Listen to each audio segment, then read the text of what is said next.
Students, welcome back to online classes. आज मैं आपके लिए लेकर आई हूँ चैप्टर नंबर 17 का बहुत ही इंपॉर्टेंट वीडियो, जहाँ पर आपको सिखाया जाएंगे पॉवर्टी एलिवेशन प्रोग्राम यानी कि PAP पाप के बारे में। और आपको ये याद रखना बहुत ही ज़रूरी है क्योंकि डिटेल क्वेश्चन आंसर्स में इसमें से सारे प्रोग्राम्स पूछे जाते हैं। तो आप ये वीडियो बहुत ही ध्यान से सुनिएगा, माइंड को सिर्फ और सिर्फ यहीं पर रखिएगा, कोई और थॉट्स को माइंड में नहीं आने देना। और अगर इसके पहले वाला पार्ट आपने अभी तक नहीं देखा है तो डिस्क्रिप्शन में आपको लिंक मिल जाएगी, तो पहले वो भी देख लीजिएगा और फिर ये वीडियो देखते हैं। तो आज का वीडियो बहुत ही इंपॉर्टेंट है, टाइम वेस्ट बिल्कुल भी नहीं करना। स्टार्ट करते हैं हमारा वीडियो। पॉवर्टी एलिवेशन प्रोग्राम, जहाँ पर ये प्रोग्राम्स इस तरह से बनाए गए थे कि भाई पॉवर्टी दूर करने के लिए उन्हें वेजेस मिल सके, उन्हें वर्क मिल सके, सेल्फ एम्प्लॉयमेंट हो सके, उन्हें फूड भी प्रोवाइड किया जाए और एजुकेशन भी प्रोवाइड किया जाए। तो इस तरह से उन्होंने ये 14 प्रोग्राम्स बनाए, जिसमें पहला प्रोग्राम जो है वो सिर्फ और सिर्फ एग्रीकल्चर सेक्टर के रिलेटेड है, क्योंकि एग्रीकल्चर सेक्टर में पर ज़्यादा लोग डिपेंडेंट है और उसी जगह पर ज़्यादा पॉवर्टी भी है क्योंकि उन्हें बेसिक नेसेसिटी जो है वो नहीं मिलती। तो देखते हैं कि कृषि डेवलपमेंट होगा तो उससे हमारे देश का डेवलपमेंट होगा। तो पहली जो है prime minister farm safety insurance योजना, तो ये जो प्लान है उसमें इस तरह से है कि अगर फार्मर्स को कोई नेचुरल कैलेमिटीज़ की वजह से जो लॉस होता है वो किस तरह से बेयर किया जाए। तो गवर्नमेंट ने ये पॉलिसीज़ बनाई है जिसमें फार्मर्स को प्रोवाइड किए जाते हैं कुछ इंश्योरेंस प्लान्स इस तरह से कि अगर नेचुरल कैलेमिटीज़ आती है और उन्हें कोई लॉस होता है तो गवर्नमेंट वो पे करेगी ताकि उनकी इनकम चालू रहे और उन्हें लॉस ना हो।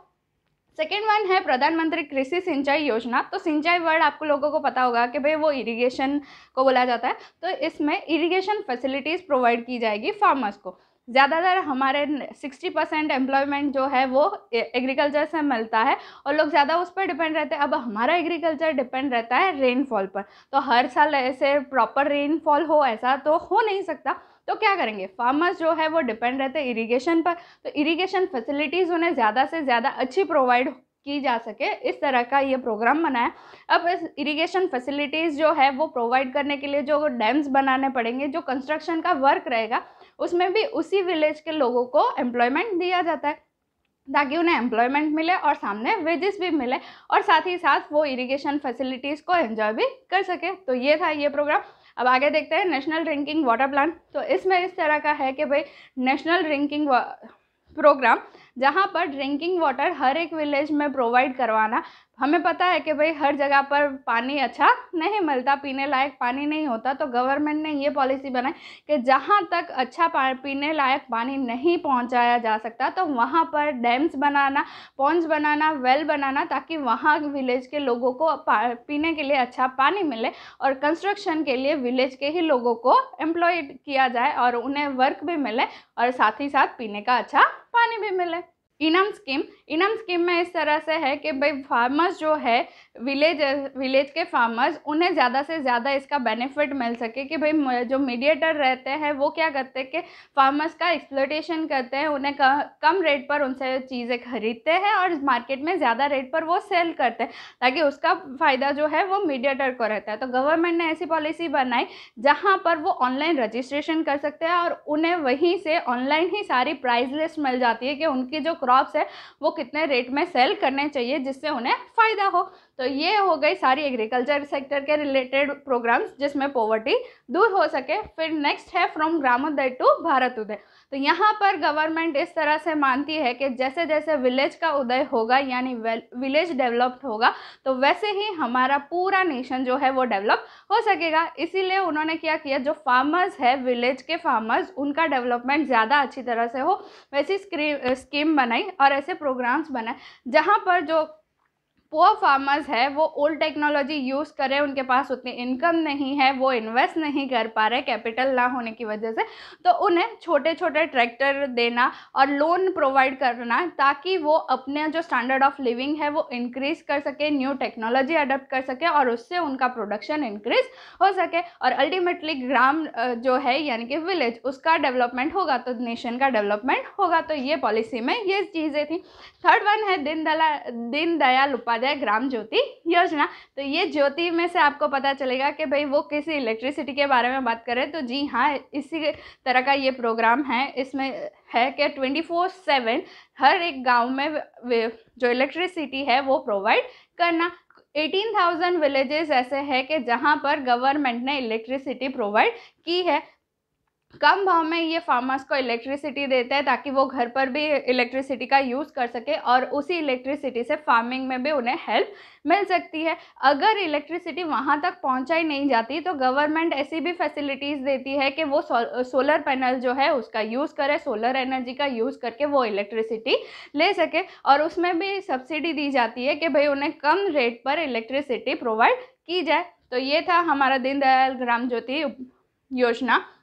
नेक्स्ट है वन बंधु कल्याण योजना। यहाँ पर जो बैकवर्ड क्लास के लोग हैं, आदिवासी, जो जिन्हें इतनी डेवलपमेंट के बारे में पता नहीं है, उनके पास इतनी टेक्नोलॉजी नहीं है, तो ऐसे सारे लोगों को डेवलपमेंट करने के लिए वहाँ पर कुछ हॉस्टल्स बनाए गए, कुछ स्कूल्स बनाए गए और यूनिवर्सिटीज़ टाइप का कि भाई उन्हें कुछ ना कुछ जो इन्फॉर्मेशन दी जाए, ट्रेनिंग दी जाए कि वो लोग अपना सेल्फ डेवलपमेंट कर सके।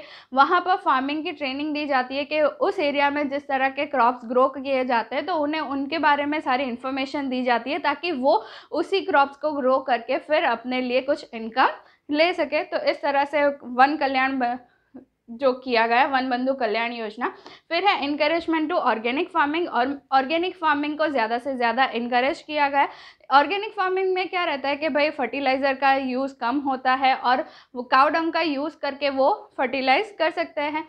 इसी तरह से उसमें कम एक्सपेंस में अच्छी तरह से क्रॉप्स ग्रो किए जाते हैं। तो गवर्नमेंट ने ऐसी सारी स्कीम्स लाई कि जहाँ पर ऑर्गेनिक फार्मिंग की जाए और कम से कम रेट में और एक्सपेंस में वो अच्छी तरह से प्रोडक्शन कर सकें।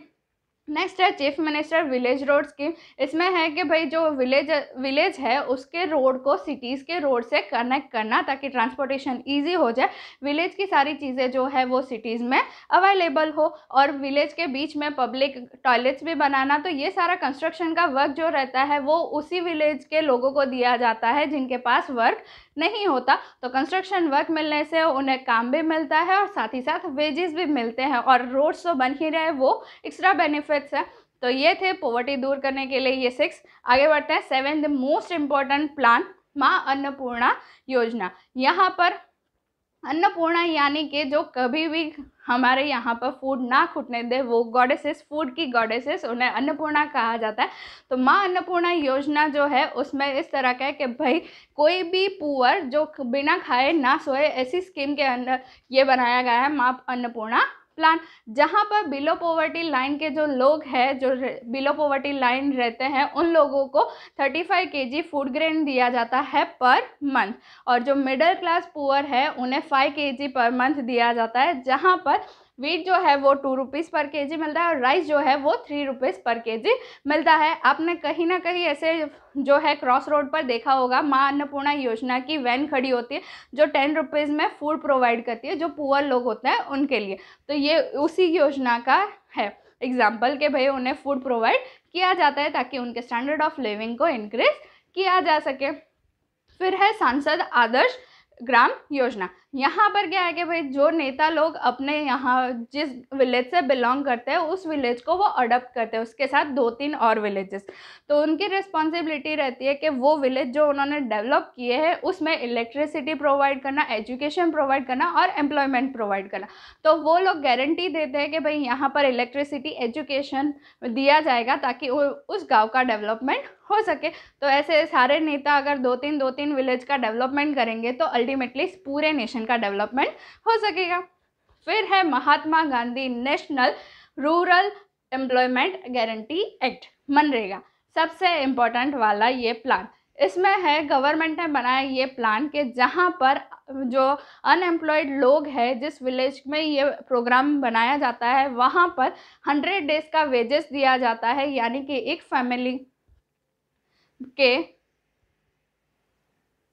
जहाँ पर हर एक फैमिली से एक मेंबर को एम्प्लॉयमेंट दिया जाता है। 100 डेज़ का गारंटेड एम्प्लॉयमेंट रहता है, जिसमें हर एक दिन में 7 आवर्स का वर्क उन्हें करना रहता है और उन्हें उसके सामने वेजेस मिलते हैं। अगर ऐसा हुआ कि भाई मनरेगा के प्लान के अंडर गवर्नमेंट फेल हो गए, इन लोगों को एम्प्लॉयमेंट नहीं दे पाई 100 डेज़ के लिए, तो फिर से जब गवर्नमेंट कोई और प्लान एग्जीक्यूट करेगी उस टाइम पर ये सारे लोगों को वर्क दिया जाएगा। जैसे कि कंस्ट्रक्शन का है या फिर कुछ बिल्डिंग्स बनानी है, कुछ डैम्स बनाने हैं, ये सारी चीज़ें जब होती है तो उस टाइम पर वो लोगों को वर्क दिया जाएगा।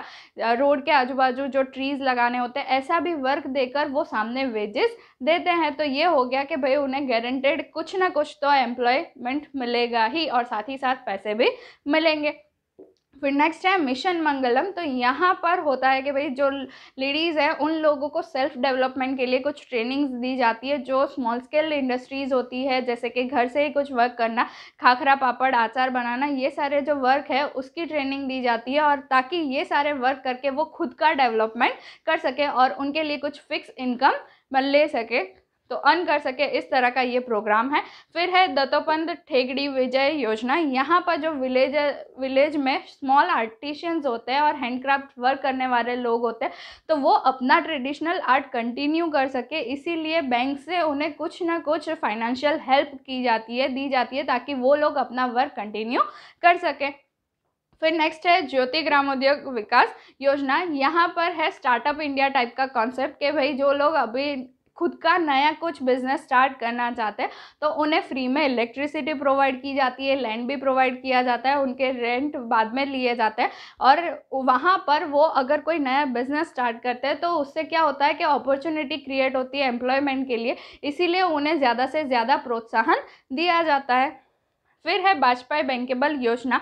यहाँ पर भी इस तरह का है कि भाई जो लोग 4th स्टैंडर्ड तक उन्होंने पढ़ाई की है और आगे पढ़ना चाहते हैं, वो कुछ वर्क करना चाहते हैं, तो उन लोगों को भी बैंक से कोई फाइनेंशियल हेल्प मिलती है ताकि वो लोग अपना बिजनेस स्टार्ट कर सके। और लास्ट है एग्रो बिजनेस पॉलिसी 2016।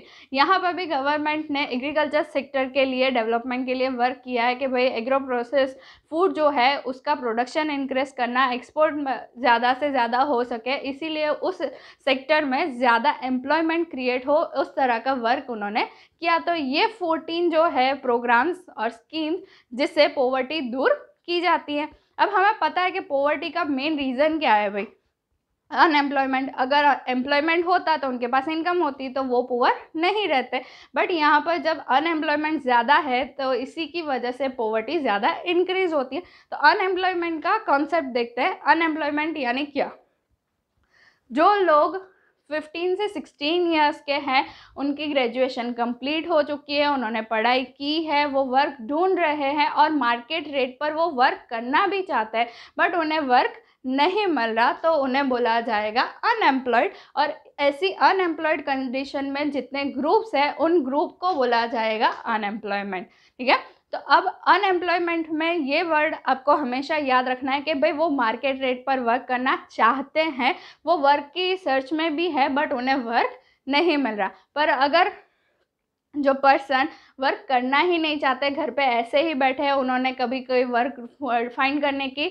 नहीं ली, कोई भी रिस्पॉन्सिबिलिटी इस तरह की नहीं है कि भाई हमें वर्क करना है, तो वो लोग अनएम्प्लॉयमेंट में कंसिडर नहीं होंगे। हाउसवाइफ, फिर ओल्ड एज जो है और चाइल्ड, ये सारे लोगों को कंसिडर नहीं किया जाता अनएम्प्लॉयमेंट में। अनएम्प्लॉयमेंट के टाइप तो 6 टाइप्स है। पहला है सीजनल अनएम्प्लॉयमेंट। हमें पता है कि हमारा नेशन जो है वो डिपेंड करता है एग्रीकल्चर पे, और एग्रीकल्चर डिपेंड करता है रेनफॉल पर।